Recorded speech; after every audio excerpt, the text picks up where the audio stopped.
Josué mostra muito a intensa preocupação, o respeito que é necessário ter à cerimônia religiosa da circuncisão, por exemplo. Nós vimos isso lá no capítulo 5. Agora que já estamos no final do livro, nós temos uma série de informações. Ao registrar aquela circuncisão em massa antes do primeiro combate contra Jericó, isso foi o que possibilitou que eles pela primeira vez celebrassem a Páscoa depois de quase 40 anos. Então as celebrações religiosas estavam voltando a Israel no meio do povo por conta da seriedade com que isso é tratado no livro de Josué. A cerimônia religiosa que nós lemos sobre o Monte Ebal e o Monte Gerizim, capítulo 8, quando o povo teve que mais uma vez se posicionar diante de Deus, ali envolve a edificação de um altar e o fato também de conduzir, de levar sacrifícios diante do Senhor.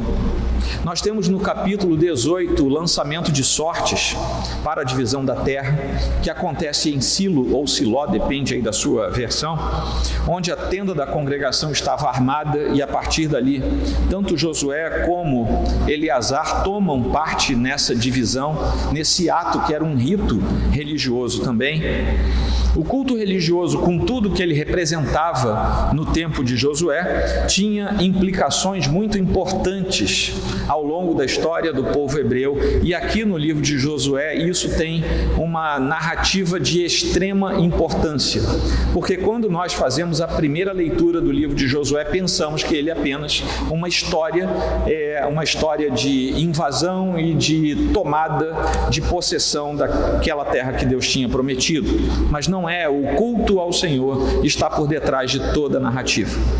Existe também uma preocupação intensa, não apenas com a existência e o estabelecimento do culto, mas com o fato de que o culto deve corresponder à forma correta pela qual Deus quer ser cultuado.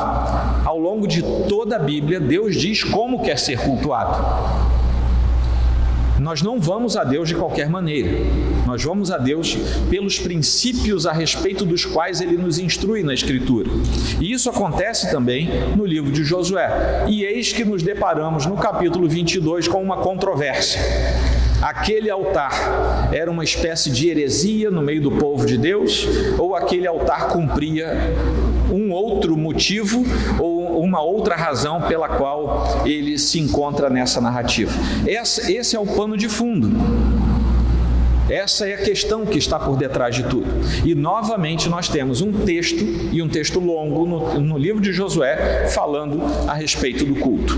O capítulo 22 começa com Josué, depois de ter distribuído a terra às 9 tribos e meia que estavam a oriente do Jordão. Lembrem-se que 2 tribos e meia tinham ficado antes do Jordão, do lado ocidental. Só que os soldados, os homens dessas 2 tribos e meia tinham atravessado para lutar junto com as outras 9 e meia. Esse povo inteiro ficou aqui, resguardado, pela graça de Deus, porque os inimigos simplesmente parece que os ignoraram por 7 anos, que é mais ou menos o tempo dessa campanha militar inteira. Agora, no capítulo 22, Josué chama os homens dessas 2 tribos e meia e diz: agora vocês podem voltar para casa, vão atravessar o Jordão de volta e vão embora para casa. Abençoou esses homens em nome do Senhor e os despachou para o retorno às suas famílias e às suas terras. E eles foram. Só que quando começamos o versículo 10, o que vem contando o texto a partir do versículo 10, nós vemos que houve um fato curioso, pelo menos, a construção de um altar grande e vistoso, que literalmente, se fôssemos traduzir aqui, seria um altar grande para ser visto. Então, ele foi construído para ser visto de longe mesmo. Então, vistoso é nesse sentido. Havia uma intencionalidade, que ele fosse tão grande, tão monumental, que as pessoas pudessem vê-lo de longe. Nós não sabemos de que lado ele ficou do rio, se eles construíram antes de atravessar, de volta para casa, ou se depois. Isso não faz a mínima diferença para a nossa compreensão do texto. E nós temos algumas falas ao longo desse capítulo. Você deve ter prestado atenção nisso. A primeira fala está no versículo 11. É uma fala anônima, é uma fala indefinida e é uma fala que ninguém assina embaixo e que gera duas coisas muito ruins. Gera ira e gera suspeitas contra parte do povo de Deus. Quem é presbiteriano sabe que nenhuma denúncia pode ser feita a nenhum concílio e a nenhum ministério e nem ao conselho da igreja de forma anônima. Isso é vedado. Nós não recebemos nada que seja anônimo. Nós não recebemos nada que não seja comprovado. Então, se você tem algo a falar, assine embaixo e diga: eu estou falando isso e eu tenho como provar isso. Mas aqui, eu acho que ainda não tinha um concílio formado como nós temos hoje. Alguém falou, porque vejam bem, os filhos de Israel ouviram dizer. Alguém falou, porque alguém ouviu. E se alguém ouviu de alguém que falou sem saber de nada, essa é uma palavra não comprovada. Ela se espalhou. E se espalhou de tal maneira que gerou ira e suspeitas lá na parte oriental com relação às 2,5 tribos que estavam aqui na parte ocidental do Jordão. Essa é a primeira fala, uma fala anônima que gera problemas. Israel se prepara para guerrear contra seus irmãos. As 9,5 tribos ouviram falar e a primeira coisa que fizeram é se preparar para a guerra contra as 2,5 tribos. Não estavam errados no sentido prático da palavra, porque havia orientações dadas ao longo de todo o Pentateuco de que o pecado no meio do povo deveria ser vedado, não sei como é que é, agora nem sei qual é a palavra que eu uso, deveria ser impedido, bloqueado, nem que fosse com a morte daquele que causasse o pecado, porque o pecado de um geraria problemas para todos.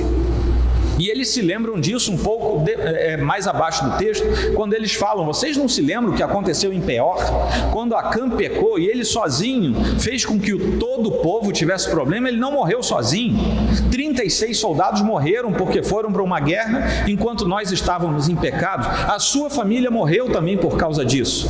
E eles tinham esse medo, ou seja, eles tinham motivo para se levantar contra o resto das tribos, aquelas 2,5 do outro lado. Então essa congregação foi convocada. É a mesma terminologia que nós temos em Números, em Levítico, quando o povo de Deus era convocado por Moisés, por exemplo, para ouvir alguma coisa. É a mesma terminologia, a convocação. Então o contexto da reação dessas 9,5 tribos que estavam a oriente do Jordão, do Rio Jordão, era Levítico 17, quando Deus condena a forma errada de culto. E Deus condena também que sacrifícios inadequados sejam elevados a Ele. Ora, ouviram dizer que eles construíram um altar fora dos limites do tabernáculo, fora do local permitido. Para que você constrói um altar? Você deduz logo para oferecer sacrifício. E se você oferece um sacrifício de modo inadequado no Antigo Testamento, você está cultuando de forma espúria, inadequada, não condizente com a santidade de Deus. Então, Levítico 17 nos fala a respeito da forma errada de culto. Deuteronômio 13 nos fala do perigo de elevar a atenção e o culto com altares e com sacrifícios a outras divindades de povos que estivessem no entorno do povo de Israel. Então, essas duas advertências de Levítico e de Deuteronômio geraram medo no povo de Israel e eles quiseram se precaver, até porque eles tinham uma experiência recente lá em Peor. Então, o que eles fazem? Eles reúnem um conselho, eles enviam um grupo de pessoas com o sumo sacerdote à frente. Vamos lembrar que Israel era uma teocracia e o sumo sacerdote estava indo à frente. O sumo sacerdote era sumo sacerdote sobre as 12 tribos. Não apenas sobre as 9,5 ou sobre as 2,5. Ele era sumo sacerdote sobre todo o povo de Israel. Então ele tinha autoridade sobre todos. E o zelo de Finéias para com o culto a Deus já era conhecido. E ele era respeitado por causa disso. Lá em Números 25, 7 e 8, nós lemos assim: vendo isso, Finéias, filho de Eleazar, o filho de Arão, o sacerdote, levantou-se no meio da congregação e, pegando uma lança, foi após o homem israelita até o interior da tenda e os atravessou, ao homem israelita e à mulher, a ambos pelo ventre. Então a praga cessou de sobre os filhos de Israel. Ele já era conhecido por um zelo extremo para com a santidade do culto ao Senhor. Outro momento, graças a Deus, hoje a gente não tem que matar ninguém que promove heresias, né? Graças ao bom Deus por isso, mudou pelo menos isso aí. Mas vem a segunda fala. A primeira foi uma fala anônima, que gerou ira, consternação, gerou suspeitas por parte de um grupo da igreja do Antigo Testamento para com outro grupo da igreja do Antigo Testamento. A fala número 2 é o conselho relatando as 2 tribos e meia, aquilo que o povo mandou dizer, as 9 tribos e meia. Então agora o conselho, esse grupo que foi enviado, ele já não é mais anônimo. Ele diz assim: nós estamos vindo lá da parte oriental, porque lá as 9 tribos e meia estão dizendo que vocês, ou seja, tem nome. Nós somos emissários, nós fomos enviados, vamos acabar com esse negócio de anonimato nas denúncias, porque isso não vai conduzir a nenhum tipo de benefício no meio do povo.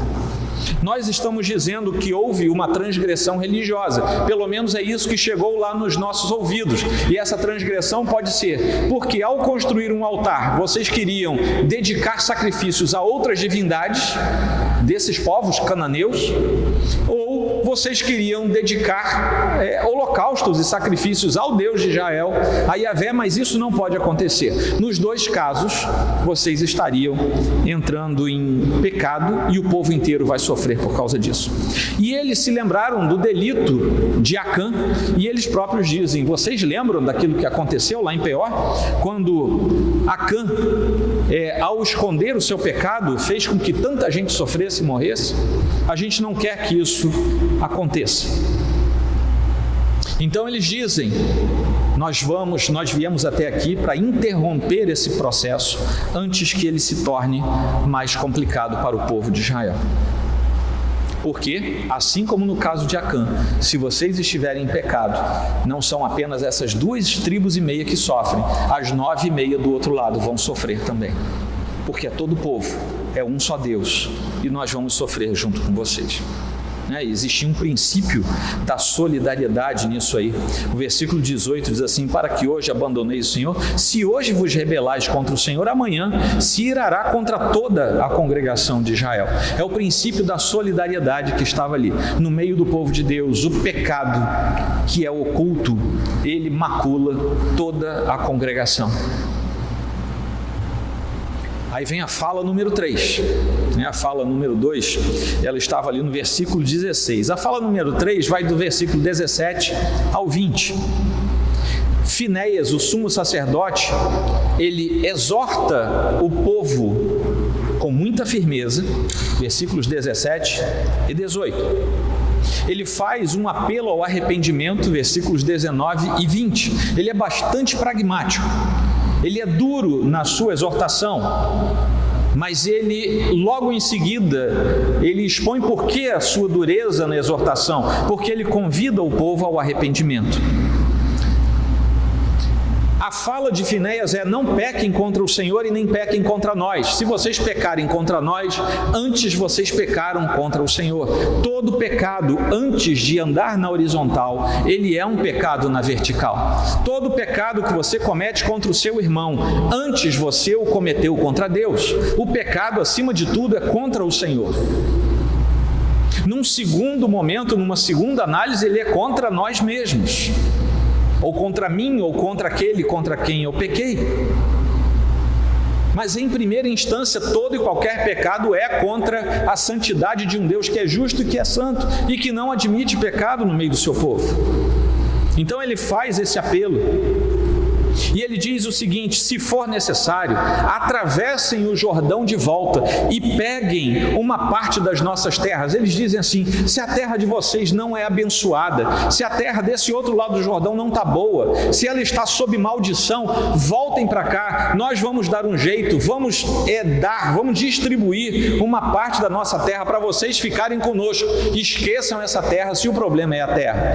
A cabeça de Finéias e daquela comissão, daquela delegação naquele momento, era a seguinte: talvez vocês tenham feito isso porque quando atravessaram de volta, se depararam com outras divindades, vocês passaram 7 anos fora, quem sabe as famílias de vocês, eu estou com ilações aqui, tá? Isso não é palavra bíblica, estou imaginando aqui, quem sabe vocês chegaram de volta, acharam alguma coisa, se encantaram por aquilo, ou com medo da maldição dessa terra, vocês construíram um altar. Ou seja, vocês agora estão meio místicos, estão meio esotéricos, mas a gente tem Yahvé, o Senhor dos exércitos, o Deus de Israel.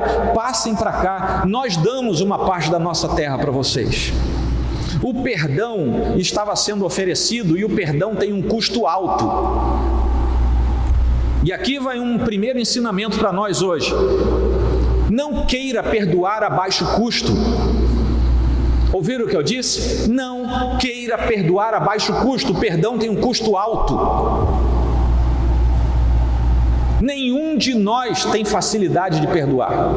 Se você disser, eu vou duvidar, porque isso está entranhado em nós. Você perdoa, cognitivamente. Na hora que você se depara contra aquele mal que foi feito contra você, você consegue perdoar sim, principalmente se você for filho de Deus. Mas é um custo alto. O perdão não sai barato, o perdão é alto. Por isso que aquele que se levanta contra o seu irmão, recebe o perdão do seu irmão e continua maculando o seu irmão, ele parece que tem uma vida, achincalhada pelo poder do inimigo, porque ele teve o que o irmão tinha de mais precioso naquele momento, quer dizer para ele: eu te perdoo, meu irmão, e você continua na mesma prática, você não sabe quem é Deus. O perdão tem um custo alto, e o perdão tem um custo alto para a gente entender direito qual foi o perdão de Deus. E mesmo assim, a gente fica como se fosse um grão de areia de compreensão dentro de uma praia inteira. Não se esqueçam, o perdão tem um custo alto. A terra era o bem mais precioso do povo de Israel. E as 9,5 tribos disseram: se o problema é a terra amaldiçoada, venham para cá e nós vamos pagar o custo alto de dar para vocês um pedaço da nossa terra. Um pedaço grande, porque o lado ocidental do Jordão era uma boa parte de terra que tinha ficado com essas 2,5 tribos. Era tão grande assim porque eles eram as tribos que tinham gado, tinham muito gado, por isso que eles pediram: a gente pode ficar desse lado, os nossos rebanhos são grandes demais. Eles tinham uma terra grande.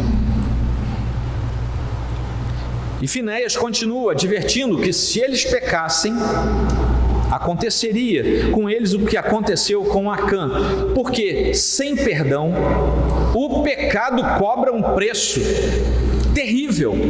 Vejam bem, o perdão tem um custo muito alto, mas a ausência do perdão tem um preço terrível. É custoso, é difícil. E lembra que todo Israel também estaria em pecado junto com eles. Nós vemos aqui o conceito da quebra da aliança. Primeiro com algo real, Acã, eles lembram da história, e segundo com um perigo em potencial, que era a questão do altar que estava lá, que até agora ninguém sabia o que era. Ele estava ainda em exortação. Ok, segundo ponto. Esse primeiro ponto é o da chegada deles, com a acusação formal. O segundo ponto é a defesa. Aqueles irmãos ouviram, aqueles das 2,5 tribos ouviram tudo, e agora eles iam falar. A gente se lembra lá de Provérbios 15, 1, quando diz que a resposta branda desvia a ira, e os rubenitas, enfim, as 2,5 tribos, eles tiveram paciência e tiveram condições de responder de modo a explicar tudo. Aqui nós temos uma moldura textual. Temos uma abertura no versículo 23, que ele diz assim: se edificamos, ou seja, vejam bem, se nós edificamos, então vai acontecer isso assim, assim conosco. Lá no versículo 29, começo e final dessa fala das 2 tribos e meia, eles dizem: é longe de nós edificar. Então eles falam: vocês estão dizendo que nós edificamos um altar. Se nós edificamos com a finalidade errada, então o próprio Deus vem contra nós. Mas no final eles dizem: então depois da gente falar tudo, nós não edificamos com essa finalidade. Então nós temos aqui um texto bem fechado aqui. Essa é a fala 4, a quarta fala do texto, que vai do versículo 21 até o 29, em que as 2 tribos e meia dão a sua versão, eles se defendem, né? É a apologia que eles fazem da sua própria tomada de decisão. Eles dizem: Deus sabe o que nós fizemos. Eles apelam para Deus. Deus sabe o que nós fizemos, Ele é a nossa testemunha. Mesmo que vocês desconfiem de nós, Deus sabe o que nós fizemos. E caso nós tenhamos incorrido em algum pecado, Ele próprio vai nos castigar. E a preocupação das tribos orientais era legítima. Por quê? Dessas 2 tribos e meia. Porque as tribos do outro lado poderiam levá-los a esquecer do próprio Deus. Ou seja, o distanciamento por causa de uma barreira geográfica que era um rio, que de tempos em tempos enchia e era difícil de atravessar, poderia levá-los a se esquecer do testemunho de Deus. Outra preocupação é exatamente essa barreira geográfica que, de certa forma, isolava uma parte do povo de Israel. As tribos orientais também poderiam entender que no futuro as tribos ocidentais não tinham herança no Senhor, ou seja, aquelas 9 e meia podiam olhar lá para as 2 e meia e dizer assim: bom, vocês não têm nada conosco não. O tempo passa, as coisas mudam, e eles tinham medo disso. Tanto é que por 3 vezes eles dizem: os vossos filhos podem levar os nossos filhos a se esquecerem dessa relação com Deus. Por 3 vezes eles falam esse temor. A possessão da terra para Israel, para o entendimento do povo daquele tempo, estava centrada no Senhor. E era por causa do Senhor que eles tinham a porção da sua herança. Lá em Salmo 16, 5 e 6 diz assim: o Senhor é a porção da minha herança e o meu cálice, tu és o arrimo da minha sorte. Caem-me as divisas em lugares amenos, é muito linda a minha herança. Então, na cabeça do hebreu, toda e qualquer herança que eles tivessem, fisicamente falando, era a herança que eles recebiam, porque eles eram herdeiros da herança do Senhor. Isso depois é ampliado no entendimento do Novo Testamento, quando nós nos tornamos co-herdeiros com Cristo daquilo que o Pai nos dá. Ou seja, essa preocupação é também profundamente espiritual, e tinha determinado até aqui aquilo que nós lemos no livro de Josué. E agora, mais uma vez, se mostra a sua importância para que nós entendamos isso. Eles explicam então, ao final de tudo: o altar não é nem para divindades pagãs e nem será para nós sacrificarmos qualquer tipo de sacrifício ao Senhor. Nem vamos errar por apostatar da fé e nem vamos errar por promover um culto estranho ao Senhor. Eles explicam isso e eles dizem: isso aqui é apenas um memorial. Nós quisemos fazer um altar para ser visto, para que toda vez que as nossas gerações futuras fossem se desconectando de Deus, olhasse aquilo lá e nós soubéssemos que existe um Deus e o testemunho desse Deus estaria sobre nós como herança perpétua. Vem a reconciliação. A partir do versículo 30, nós temos a reconciliação. Nós temos aí a fala número 5, no versículo 31. São 6 falas ao todo. Finéias leva a palavra de paz às 2 tribos e meia. Sabemos que o Senhor está no meio de nós, e isso põe fim à divisão que havia no meio do povo. Como lá o salmista depois repete no Salmo 133:1, como é bom e agradável viverem unidos os irmãos. Da onde o salmista tira isso, senão das experiências do próprio povo de Deus? E o modo do relato aqui da reação de Finéias nos mostra, e dos príncipes da congregação, dos emissários, nos mostra júbilo, alegria genuína por parte deles, daquela delegação, e também alegria quando eles voltam e eles anunciam isso para as 9,5 tribos. O que estava em jogo ali era a continuidade do culto a Deus e a continuidade da bênção de Deus sobre todo Israel. E eles ficam felizes em saber que Deus não abrirá a mão por causa do pecado, porque não houve pecado. Vem a fala número 6, a última fala desse conjunto.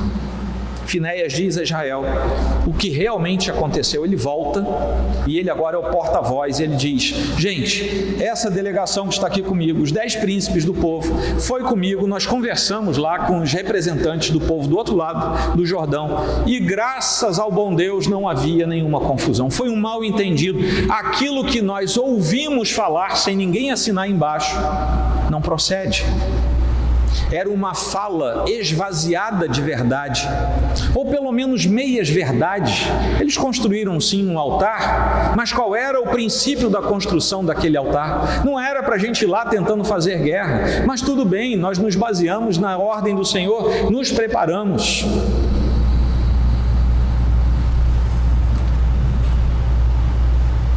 Finéias leva a palavra de paz. E agora, ele diz a Israel o que realmente aconteceu lá do outro lado, e aquilo gera tranquilidade, gera paz num povo que estava dividido e num povo que estava em pé de guerra. Meus irmãos, eu não sei dizer a vocês quantas vezes eu já vi igrejas locais em pé de guerra. E eu não sei dizer a vocês quantas vezes desses pés de guerra aos quais eu me refiro, eu não sei dizer a vocês quantos foram iniciados porque alguém falou alguma coisa que alguém acolheu no coração. Ninguém sabe quem disse e ninguém sabe se aquilo é verdade. Eu não sei quantas vezes eu já vi isso acontecer. Eu sei que o resultado disso é sempre divisão. É sempre pé de guerra, é sempre confusão. Mas não era para ser assim. A fala 6, depois de tudo, Finéias voltando e dizendo às 9,5 tribos o que tinha ouvido do outro lado, gera descrédito à fala número 1. A fala com conhecimento diante do Senhor, dizendo: o Senhor está nisso. Nós conversamos, sabemos qual é a verdade. Pois em descrédito a fala anônima que tinha gerado ira e princípio de guerra no meio do povo de Deus. Então a alegria dos membros da congregação contagia todas as demais tribos. Estamos indo para o desfecho. E louvar a Deus nessa circunstância é a expressão mais natural possível. E eles começam a louvar a Deus por causa daquilo. O plano inicial de fazer guerra contra as 2,5 tribos é imediatamente abandonado. Embora nós tenhamos relatos na Bíblia de que algumas vezes aconteceram guerras intertribais dentro de Israel para solucionar problemas diante de Deus. Juízes 20, por exemplo, o livro seguinte, é um livro que narra, é um capítulo que narra uma dessas guerras entre as tribos. E muitas vezes isso acontecia por disciplina. Deus ordenava para que a tribo em pecado fosse disciplinada. Não era o caso agora. Graças a Deus não era o caso. Quando chegamos ao final, o altar do testemunho tinha então uma função sabida: ser testemunha de que Yahvé, o Senhor, é Deus. O mesmo Senhor era Deus das tribos orientais e das tribos ocidentais, das tribos dos dois lados do Rio Jordão. Todo Israel tinha apenas um Deus, e mais uma vez isso é constatado diante de tudo isso que aconteceu. A frase final, e disseram, é um testemunho entre nós de que o Senhor é Deus, é na verdade o nome. Se a gente for para o texto original, nós vamos ver que eles disseram, esse altar tem um nome, esse nome é desse tamanhozinho, só tem 2 letras, Hed, tá? E o nome do altar é Hed. Ele aparece umas 2 ou 3 vezes ao longo da Bíblia com esse nome, e essa palavrinha de 2 letras quer dizer isso aqui: testemunho entre nós de que o Senhor é Deus. Tá? Não me pergunta como é que isso cabe em 2 letras, mas tá lá, tá bom? Ainda bem que a gente fala português e não hebraico, antigo pelo menos. Então, isso é o nome do altar com o qual esse nome atenderia o propósito a que esse altar se destinava. E toda vez que alguém olhasse para aquele altar, e agora que se sabia o que ele era de fato, alguém poderia olhar deste lado ou daquele lado do Jordão, olhar para aquele altar e ter na sua memória o seguinte: entre nós existe um testemunho de que o Senhor é Deus. Algumas coisas Deus deixou assim para nós. Quando a gente tem a mesa da ceia servida, em memória dele, nós olhamos para aquilo ali e sabemos: um corpo foi moído por mim, o sangue foi derramado por mim. Quando nós batizamos, nós vemos uma aliança foi feita entre aquela vida e o Deus Todo-Poderoso. O ato batismal nos leva à lembrança dessa aliança. Os símbolos estão por detrás daquilo que nós vemos muitas vezes. O que você lembra quando vê essa cruz vazia? O que você lembra quando vê um alfa e um ômega, senão o princípio e o fim? E entre o princípio e o fim, Cristo. Mas ele não está mais lá, ele desceu. E não está mais na tumba, ele ressuscitou. Os símbolos muitas vezes nos conduzem a relembrar as verdades que o Senhor nos deu a viver. Então, encerrando isso aqui, as influências religiosas estrangeiras e os cultos deformados ao Senhor, que eram os 2 medos do povo, tinham que ser mantidos fora do alcance do povo de Israel, se ele não quisesse perecer. A gente que conhece o resto da história de Israel sabe as dificuldades que o povo teve com isso e o que ele teve que pagar por isso também. A possessão da terra, entre os capítulos 13 e 22, só seria uma bênção se o povo da terra, agora o novo povo da terra, o povo de Israel, cumprisse os termos da aliança do Senhor, porque o Senhor é o dono da terra. Amém? Vamos concluir e eu vou aplicar em seguida. O culto ao Senhor é exclusivo. Está por detrás de tudo aqui nesse texto. O culto ao Senhor é exclusivo. Deus não aceita misturas. Deus não aceita misturas com outras divindades. Deus não aceita sincretismos. Deus não aceita que nós ofereçamos a Ele um culto misturado com outras divindades, com outros princípios, com outras credulidades, com outras crenças. Deus simplesmente repudia isso. Deus tampouco aceita um culto fora dos seus padrões. O que é um padrão de culto ao Senhor? Nós temos cânticos ao Senhor, nós temos orações feitas ao Senhor, nós temos a exposição da palavra, nós temos a comunhão do povo de Deus. Fora isso, qualquer coisa que a gente tenha é nosso. E nem tudo que é nosso nós podemos colocar no culto ao Senhor, porque Ele não aceita. E nós vamos enganar a nós mesmos e aqueles que estiverem conosco, se começarmos a inventar coisas. Ou você acha que seria difícil? Nosso templo até que é relativamente pequeno, mas você acha que seria difícil encher um lugar com 3, 4, 5 mil pessoas? Meus irmãos, não é difícil. Não é difícil. Você tem técnicas para isso. Mas será, não estou dizendo que todo lugar com 3, 4, 5 mil pessoas seja um lugar fora do desejo do Senhor. Não é isso que eu estou dizendo. Mas eu estou dizendo que não é difícil, basta você fazer algumas coisas. Há técnicas para isso. Deus continua exigindo essas coisas e compete à Igreja de Cristo zelar por esses princípios. Culto somente a Deus e culto somente nos padrões de Deus. Ponto final. Hoje, segunda conclusão a que chego, hoje nós não estamos mais presos às questões externas, questões externas como a terra, o altar, Nós não temos altar, nós temos um púlpito, um parlatório, só para você me ver melhor, é só isso. Aqui nada é sagrado, não temos nada santificado, sagrado, não temos nada aqui. Isso é tijolo, é cimento, é argamassa, é madeira, não há nada aqui. O sagrado aqui é o Senhor que se faz presente nos nossos corações, é isso. Nós não estamos mais presos às externalidades. O povo do Antigo Testamento estava. Mas a história sobre como Israel foi conservado puro ainda vale para nós. Por quê? Eles sofreram intrusões estrangeiras, eles sofreram influências externas, e a igreja do Senhor hoje padece sob o perigo de receber influências externas. E compete a nós, igreja do Senhor, zelar para que isso não aconteça. Lá do povo de Israel, sendo preservado durante altos e baixos, durante dificuldades atrozes ao longo de toda a história, de lá veio o Redentor. O Senhor preservou aquela descendência para que o Redentor viesse. Ele veio e nos salvou. Como eu falei para vocês, o pecado tem um custo muito alto, essa é outra conclusão.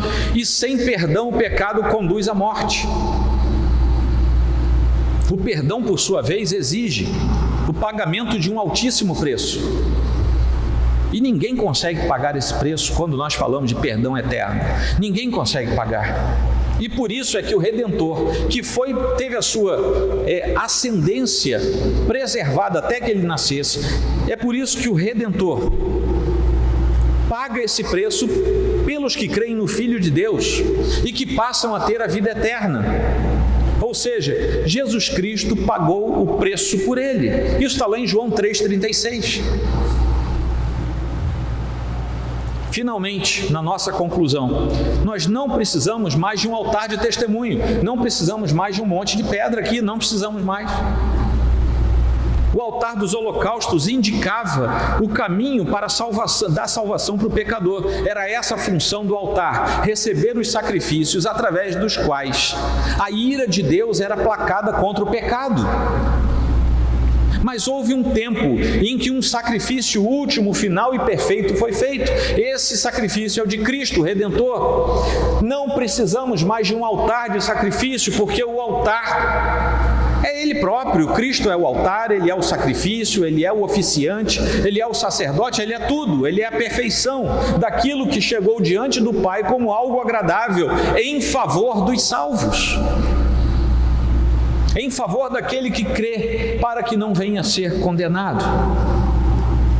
Hoje, a cruz de Cristo tem um significado todo especial. Não a cruz, o símbolo que nós colocamos para vermos, mas a cruz, aquela cruz em que o Cristo único, redivivo, deu a sua vida por todos aqueles que nele creram.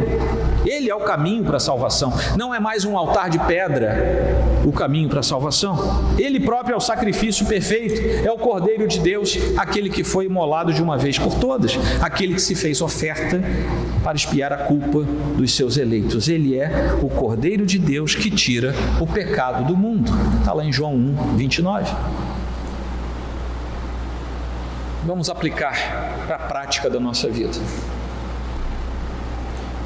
É totalmente errado nós julgarmos os motivos das pessoas com base em evidências circunstanciais. É inadmissível julgar a partir de denúncias anônimas. Isso vale para a sua vida particular também. Mas dentro do reino de Deus, isso ainda é mais importante. É importante para que possamos tomar ações e decisões. É importante que nós saibamos dos fatos, saibamos as motivações daquela denúncia, saibamos por que é que alguém falou aquilo a respeito de alguém. E nós temos que lembrar, eu e a Roberta às vezes comentamos em casa, toda história tem pelo menos dois lados. Mas no mais comum das vezes tem 3, 4, 5, 10 lados. É impressionante. Você começa a ouvir uma história, você vai começar um aconselhamento, você vai começar a andar com as pessoas, você escuta uma história, daqui a pouco você escuta a mesma história com outra narrativa, aí já foi a segunda, daqui a pouco tem uma terceira. Essa moeda tem vários lados e não apenas dois.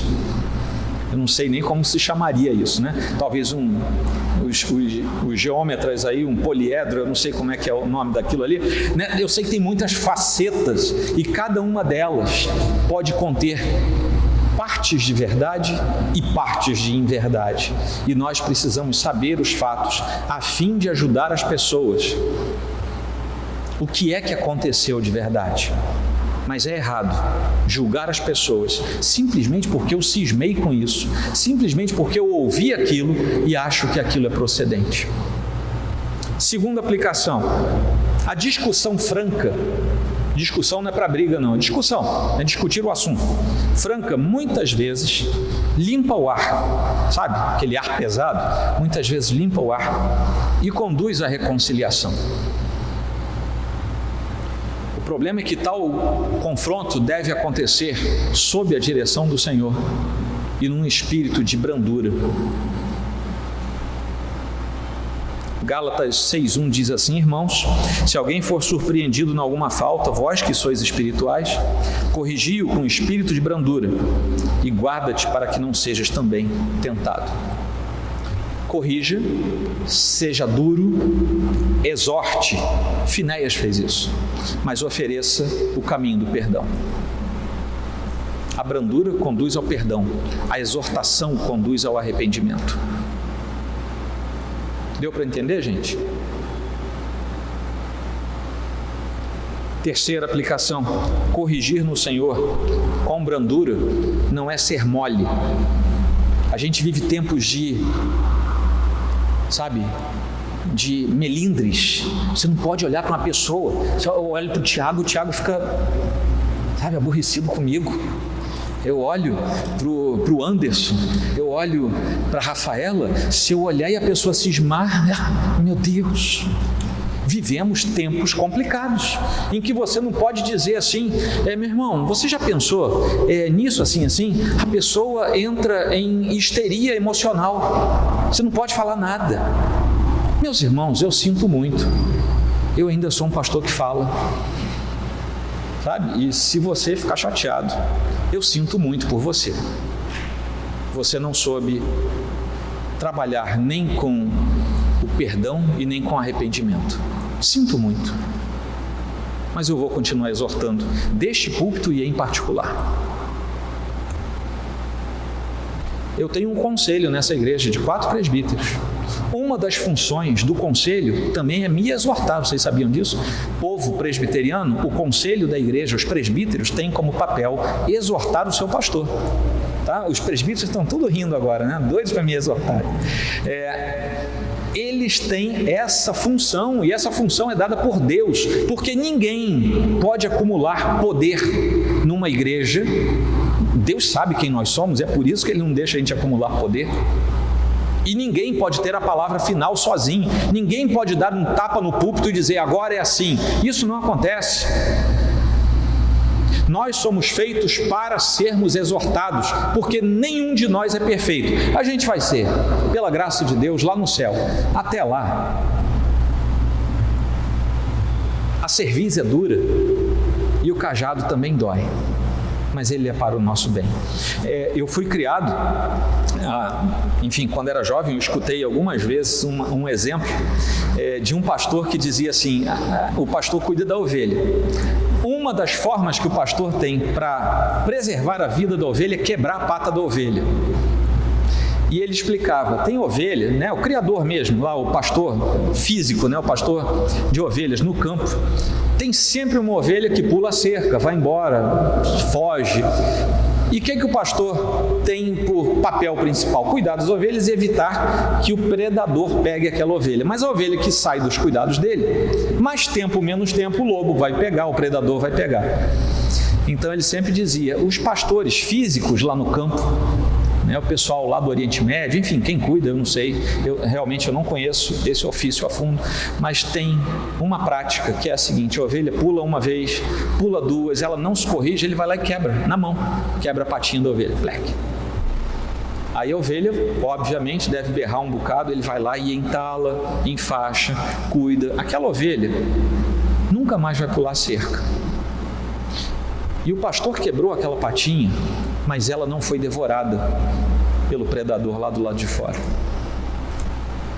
Às vezes Deus quebra a nossa pata, e às vezes Deus comissiona uns aos outros, os oficiais da igreja, para fazerem isso, para que não morramos diante das iniciativas do inimigo. A exortação precisa ser incisiva e direta. 2 Tessalonicenses 3 fala disso. E comumente precisa ser suportada por quem a resolve, por quem a recebe. Hebreus 13 fala disso. Finalmente, quem se sente erroneamente acusado Faz bem em lembrar o conselho de Salomão, quando ele diz assim: a resposta branda desvia o furor, mas a palavra dura suscita a ira. Até mesmo diante de uma falsa acusação. Vá em paz, busque a paz. Do contrário, a gente vai ajudar a ira a ser suscitada. Amém? Vamos orar ao Senhor.